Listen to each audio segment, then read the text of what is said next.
कोई फायदा नहीं है।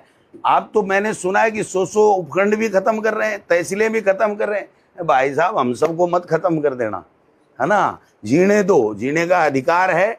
आप इस तरीके की बातें करके ये जो जन सुविधा के लिए जो संस्थान हमारी कांग्रेस की सरकार ने बनाए थे, उनको खत्म करने के बजाय आप लोग और ज्यादा जनता को कैसे उनमें सुविधाएं मिले, इस दिशा में आपको काम करना चाहिए। अगर वो नहीं करोगे तो ये जनता है, ये पब्लिक है, ये सब जानती है, हिसाब बराबर कर देगी और शेखावाटी में शायद 0 का आंकड़ा नहीं रह जावे। जब कोई आता है तो स्वागत है, ऐसा कौन किसने कह दिया आपको? ये छोटी मोटे खबरें पढ़ करके सवाल बनाने से कोई फायदा नहीं है। ये सतत प्रक्रिया है, ये एक दिन का न कोई काम है। अनुशासनहीनता किसी पार्टी में होती है तो निकलता है, जब पार्टी में वो गलती स्वीकार करके वापस आता है तो जब उचित समय आता है तो उसको वापस भी लिया जाता है। ये सब चीजें चलती रहती हैं। ऐसा कोई पर्टिकुलर आपकी कोई बात हो तो अलग बात है, बाकी ऐसा कुछ भी नहीं। कांग्रेस ने जो इमरजेंसी लागू की थी उसको लेकर बीजेपी कार्यक्रम आयोजित कर रही है। आपको क्या लगता है, बीजेपी जो इमरजेंसी का जश्न मना रही है या कांग्रेस का विरोध? जो अघोषित आपातकाल मोदी जी ने लगा रखा है उसके ऊपर उनको जवाब देना चाहिए। चुनाव आयोग को कठपुतली बना रखा है, उस पर जवाब देना चाहिए। किसान आंदोलन में 700 किसानों की जानें ले ली, 15 महीने तक खून के आंसू रोते रहे, उसका मोदी जी को जवाब देना चाहिए। ईडी, इनकम टैक्स, सीबीआई का दुरुपयोग करते हैं, उसका जवाब देना चाहिए। बेरोजगारों को रोजगार की बात करते थे, उसका जवाब देना चाहिए। सरकारें तोड़ तोड़ करके अपनी सरकारें बना रहे हैं बिना जनाधार के, उसका जवाब देना चाहिए। मणिपुर जल रहा है, उसका जवाब देना चाहिए। हमारी विदेश नीति इस ऑपरेशन सिंदूर के दौरान जो फैल हुई है उसके ऊपर उसको जवाब देना चाहिए। ये चीजें देने की आवश्यकता है। घोषित आपातकाल तो इनका चल रहा है भाई साहब।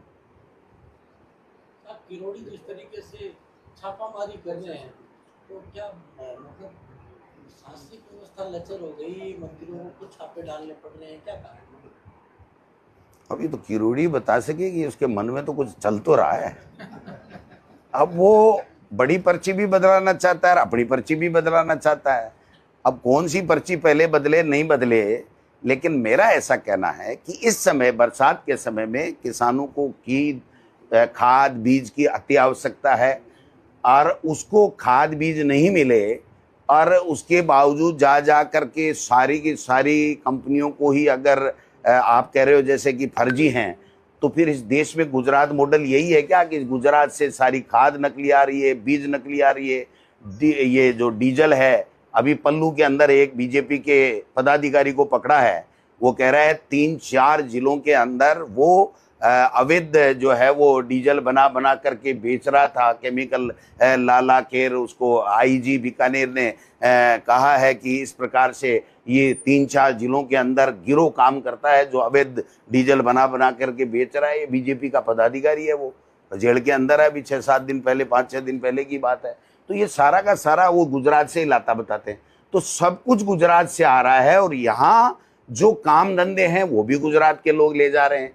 तो हमारे पास में क्या बचा है? थोते भाषण बचे हैं जो बीजेपी वाले दे देते हैं, और तो क्या बचा? गुजरात में सारे फ्रॉडी हैं भाई। मैं तो सारे तो नहीं कहता, लेकिन जो आज तक पकड़े गए ना, और किरोड़ी जी का चिट्ठी मैंने पढ़ी है, उसमें इन्होंने कहा कि गुजरात से ये जो खाद और बीज जो नकली आ रही है वो गुजरात से आ रही है और पूरे देश में बिक रही है। तो अब किरोड़ी जी को तो सही मानना पड़ेगा। आप कहते हैं कि 25 सरकार है, यूडीएफ मंत्री भी कह के गए हैं कि 1998 में परसाराम चेहरा कोई और था, मुख्यमंत्री कोई और था, दिल्ली से सारे परिपाटी रही है पॉलिसी। देखिए, पर्ची इसलिए है कि एक हमारे संविधान में व्यवस्था है कि कोई भी सरकार जब बहुमत आता है तो वो विधायक दल की बैठक आयोजित करते हैं और उस विधायक दल के अंदर प्रस्ताव और अनुमोदन होता है और उसके बाद में जो है वो मुख्यमंत्री का चयन होता है, फिर तालियां भी बजती है। इसमें न तो विधायक दल की बैठक में कोई प्रस्ताव हुआ, न कोई अनुमोदन हुआ। एक राजनाथ सिंह जी ने पर्ची दी और उस पर्ची से वो बन गए। तालियां नहीं बजी तो फिर 2 मिनट बाद में कहा कुछ तो बजाओ, कुछ तो बजाओ, तो फिर तालियां बजी। तो जो इन्होंने नोटंकी की उसकी बात कर रहे हैं हम। तो फिर भी मुख्यमंत्री तो हमारा भी मुख्यमंत्री है। अगर मुख्यमंत्री जो काम करे उसकी प्रशंसा भी हम करेंगे, लेकिन काम मुख्यमंत्री जी कर नहीं पा रहे हैं, निर्णय कोई ले नहीं पा रहे हैं, मंत्री उनकी मानते नहीं है, मंत्री एमएलए की चलती नहीं है, और ब्यूरोक्रेट हावी हैं, और ब्यूरोक्रेसी पूरी की पूरी इस भ्रष्टाचार में लिप्त है। और कई कई बजरी माफिया, ये इनमें से भी जो है वो बीजेपी वाले भी काफी बन गए हैं। धीरे धीरे ये सारे इनके हथकंडे सामने आएंगे तो हम लोग चर्चा करते रहेंगे। धीरे धीरे नेता आजकल भविष्य वक्ता भी होने लगे हैं। आज आपके नेता अशोक गहलोत ने जोधपुर में कहा है कि मुख्यमंत्री जी समझ जाए, नहीं उनके लिए उनकी पार्टी में जयपुर और दिल्ली में दोनों जगह षड्यंत्र रचे जा रहे हैं, समय रहते समझ जाए, क्योंकि वो जवान है, पहली बार विधायक बने हैं, पहली बार विधायक बनकर मुख्यमंत्री बनना एक गौरव की बात होती है। तो मुख्यमंत्री जी ने, जो आपके एक्स सीएम है, उन्होंने घोषणा की है कि वो षड्यंत्र के शिकार हो रहे हैं। तो आप भी कभी कभी कहते रहते हैं, कई प्रकार की भविष्यवाणियां करते रहते हैं, आपका इस बारे में क्या मत है? देखिए, मुख्यमंत्री 3 बार रहे और उसकी बात के ऊपर मैं फिर टिप्पणी करूं या उसको पूरा एक्सप्लेन करूं या मैं नकारूं, मेरे में इतनी हिम्मत नहीं है या ताकत नहीं है या मेरे में इतना ज्ञान नहीं है। उन्होंने जो कुछ कहा अपने विवेक से सोच समझ के कहा होगा, लेकिन मैं ये कह सकता हूँ, गारंटी सहित कह सकता हूँ कि ये पर्चियां कायम नहीं रहेंगी। अगर ये पर्चियां कायम रहेंगी तो भाई साहब भगवान धनी है इस राजस्थान का, तो इतनी सी बात है। तो क्या समझे, ये पर्ची कब तक बदली जा सकती है? भाई साहब कुछ भी हो सकता है। देखो सर, आप ये शुभचिंतक के रूप में बोल रहे हो, मतलब क्या है? वैसे मैं राजस्थान की जनता के हित में बोल रहा हूँ कि उनको थोड़ी तकलीफ हो, करंट लगे, उनको थोड़ा गुस्सा आए, वो लोगों का काम करें, क्योंकि 5 साल तो यही रहने हैं, बीजेपी रहनी है। तो जब बीजेपी रहनी है तो काम होना चाहिए जनता का, तो इसलिए बोलता हूँ मैं। तो बाकी देखो, जो चीज मैं बोलता हूँ फिर हो हुआ जाती है आगे चल करके। कांग्रेस पार्टी में आप अध्यक्ष हैं प्रदेश में, अभी बहुत कुछ अच्छा नहीं चल रहा है। मसलन खबरें आती है कि आपका युवा संगठन, युवक कांग्रेस, एनएसयूआई सब बिखराव में है, बल्कि आपसे सलाह भी नहीं लेते, आपसे जुड़े हुए भी नहीं है। पिछले दिनों निर्मल चौधरी की घटना के अंदर बहुत सारी चीजें सामने आई है सोशल मीडिया में देखने में। आप इसके बारे में क्या कहेंगे संगठन को लेकर?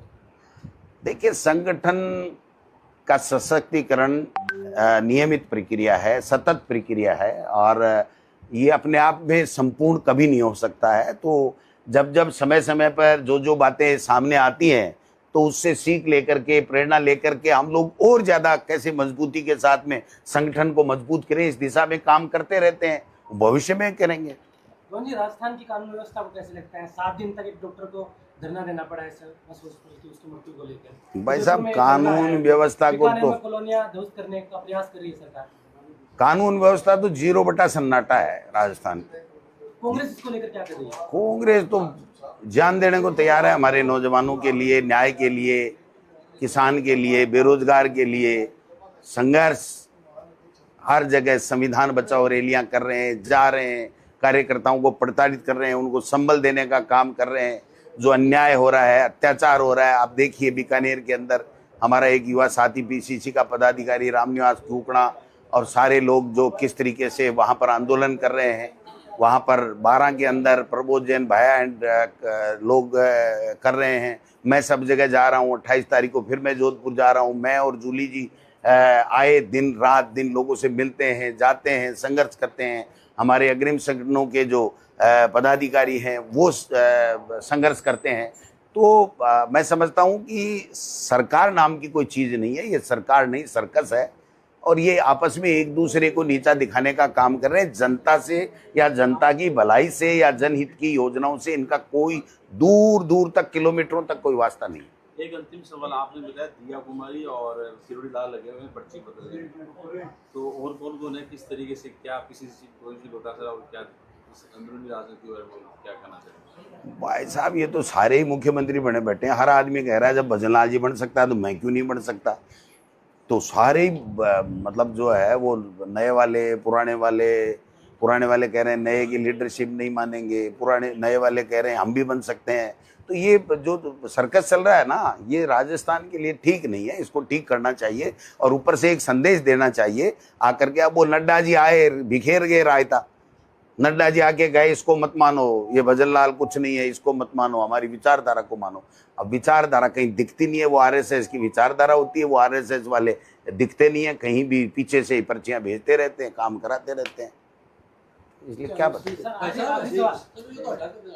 सर आखिरी सवाल भाई साहब, ये मान लो चुनाव है, कांग्रेस चुनाव है ना भाई साहब, आज ये रही उस पर प्रधानमंत्री और बीजेपी ने इसको करवा कर आपके मुद्दे को छीन लिया। कहाँ करवाया, अभी कहाँ कराया जातिगत जनगणना? जनगणना करा रही है, नोटिफिकेशन पढ़ो। हम जातिगत जनगणना करवाएंगे इनसे, मजबूर करेंगे इनको। भाई साहब, आज चुनाव है, टाइम